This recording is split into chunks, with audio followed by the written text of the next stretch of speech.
na mwenye wivu. Kwa sababu naona kuna wengine wanasema hapo sijui nini.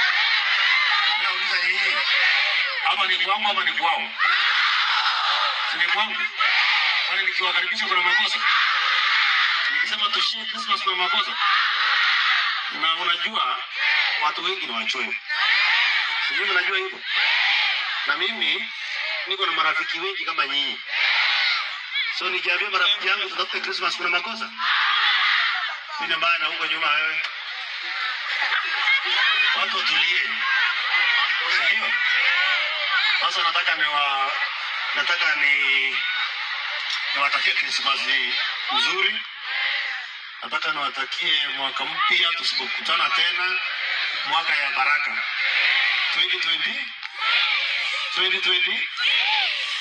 Ndio. Mkifika nyumbani, ile kitu mimi nataka mfanye. Muombe watoto wenu. Muombe nchi yetu. Muombe kila mtu. Na tupendane. Na tukue kitu moja. Na tuache ukabila. Si watu walanga sio hapa. Kenya mzima iko hapa. Hiyo ndio tunahitaji.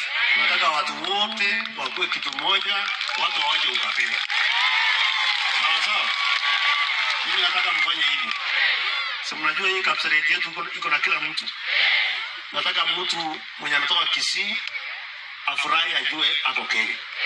Mwenye anatoka Turkana afurahi ajue hapo Kenya. Mwenye anatoka pembe zote hapa ni Kenya. Na ndio hiyo ndio mimi nahubiri kila siku nawaambia tushikane na tupendane. Na tuweke sasa huyu mtu katumani huyu. Mama hii mtu mbaya. Lakini watoto ni warefu nasikia alizaa watoto.